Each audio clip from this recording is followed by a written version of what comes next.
नमस्कार, मैं मुस्कान कनौजिया और आप देख रहे हैं एसीसी न्यूज़ टुडे। हम अपने दोस्त बदल सकते हैं लेकिन पड़ोसी नहीं। पूर्व प्रधानमंत्री अटल बिहारी वाजपेयी के पाकिस्तान के संदर्भ में दिया गया ये बयान यूनिवर्सल ट्रुथ है। बात दो देशों की है या दो घरों की, अटल बिहारी वाजपेयी की बात सटीक बैठती है। आज पड़ोसी और खासकर पाकिस्तान की बात इसलिए क्योंकि आज ही के दिन 2 जुलाई 1972 की रात को भारत और पाकिस्तान के बीच एक ऐतिहासिक समझौता हुआ था, जिसे शिमला समझौता के नाम से जाना जाता है। इस समझौते को आज 50 साल हो चुके हैं। हर बार की तरह भारत ने तो इसे निभाया, लेकिन पाकिस्तान अपनी नापाक हरकतों के जरिए इस समझौते को ना जाने कितनी बार तोड़ चुका है। आज भारत और पाकिस्तान का रिश्ता दुनिया भर में जग जाहिर है। युद्ध के मोर्चे पर पाकिस्तान ने जितनी बार भी नापाक पहल की, उसे हर बार मात दी मिली। बीते 7 दशकों में ना जाने कितनी बार पाकिस्तान ने घुसपैठ और कई बार सीज फायर का उल्लंघन किया है। पाकिस्तान ये सब तब कर रहा था जबकि दोनों देशों के बीच एक ऐतिहासिक समझौता हुआ था, जिसे दुनिया शिमला समझौते के नाम से जानती है। 2 जुलाई 1972 को हिमाचल प्रदेश की राजधानी शिमला में हुआ था। साल 1972 में भारत ने पाकिस्तान को वो जख्म दिया जो उसे हमेशा दर्द देता रहा। ये उस दौर की बात है जब आज का बांग्लादेश पूर्वी पाकिस्तान हुआ करता था। साल 1972 में हुए युद्ध के बाद पाकिस्तान 2 टुकड़ों में बंट गया और बांग्लादेश नाम के नए देश का जन्म हुआ था। और इस अलग देश के बनने के बाद भारत ने अहम भूमिका निभाई थी। दरअसल ये वो दौर था जब पूर्वी पाकिस्तान में अलग राष्ट्र की मांग को लेकर आंदोलन हो रहे थे। पाकिस्तानी सेना का अत्याचार वहाँ चरम पर था, जिसे बचने के लिए लाखों शरणार्थी भारत में शरण लेने पहुंचे थे। जिसके बाद साल 1972 के आखिर में भारत सरकार ने मुक्ति वाहिनी की मदद का फैसला लिया। मुक्ति वाहिनी बांग्लादेश की मांग करने वाली पूर्वी पाकिस्तान की सेना थी। भारत और पाकिस्तान के बीच हुआ ये युद्ध 3 दिसंबर से 16 दिसंबर 1972 तक हुआ। 16 दिसंबर को विजय दिवस के रूप में मनाया जाता है। कहते हैं कि भारतीय फौज ने सिर्फ 13 दिन में पाकिस्तान को घुटनों पर ला दिया था। 16 दिसंबर को पाकिस्तान के 90,000 से ज़्यादा सैनिकों ने भारत के सामने आत्मसमर्पण कर दिया था।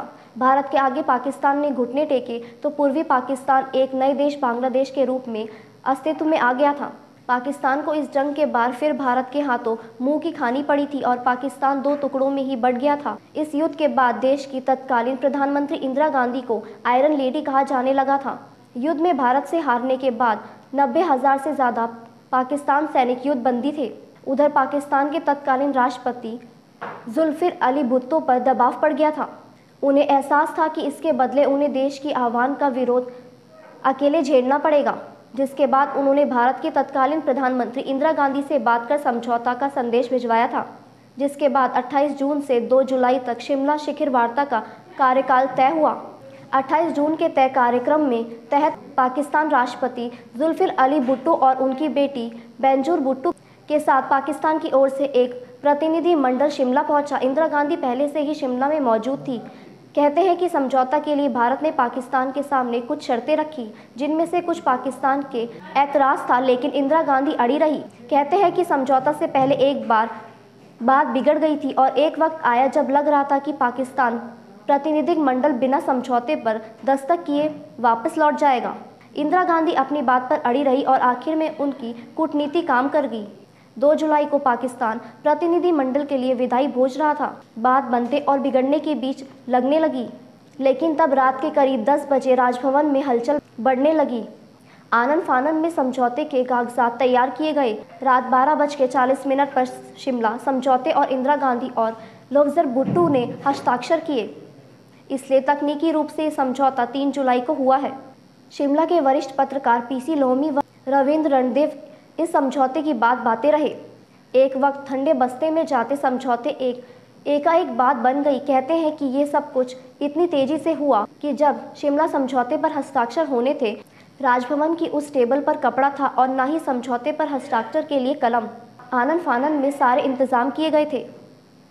कहते हैं कि वहां मौजूद पत्रकारों ने भी भारत के तत्कालीन प्रधानमंत्री इंदिरा गांधी और पाकिस्तान के तत्कालीन राष्ट्रपति जुल्फिकार अली भुट्टो को समझौते पर हस्ताक्षर करने के लिए कलम दी थी।